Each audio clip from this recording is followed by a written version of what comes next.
இப்ப பிரதான ஆசாரியர் என்ற நாமம், அவர் பேர் என்ன? மெல்கிசேதேக் என்ற நாமம். Praise the Lord. அவருக்கு பேர் வச்சது யாரு? இயேசு என்ற நாமத்தை பேர் வைத்தார். மெல்கிசேதேக் என்ற நாமத்தை பேர் வைத்தார். மெல்கிசேதேக் என்ற நாமத்தில் இப்பொழுது உங்களுக்காய் எனக்காய் பிதாவிடத்தில் பேசிக்கொண்டு இருக்கிறார். என்ன பேசுவாரு? வசனம் சொல்றேன். இயேசுவின் ரத்தம் வரப்போகிற நன்மைகளுக்காய் பேசிக்கொண்டு இருக்கிறது.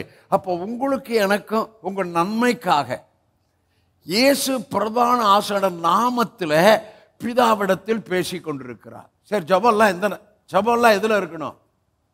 நாமம். என் நாமத்தில் எதை கேட்டாலும் பெற்றுக்கொள்வீர்கள். அப்ப ஜெபம்லாம் எதுல இருக்கணும்? நாமத்தில். அப்ப இயேசு கிறிஸ்து இப்போது என்ன நாமத்தில் பிதாவிடத்தில் ஜெபம் பண்ணிட்டு இருக்கிறார்?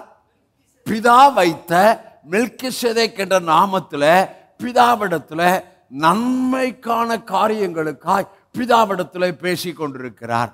அப்ப இயேசு இப்ப எதை தெரியுமா பார்க்கிறாரு? ரத்தத்தை பார்க்கிறாரு.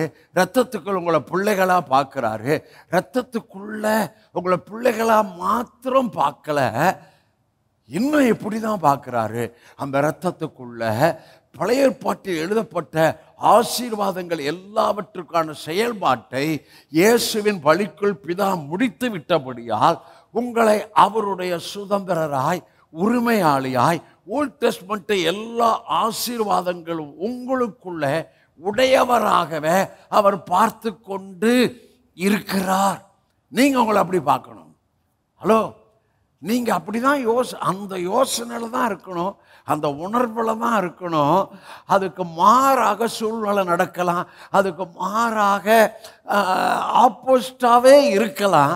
அதை நீங்கள் மறுக்கணும், அதை நீங்கள் ஏற்றுக்கொள்ளக்கூடாது. we are not by walk through emotions but walk through the word, walk through the promises.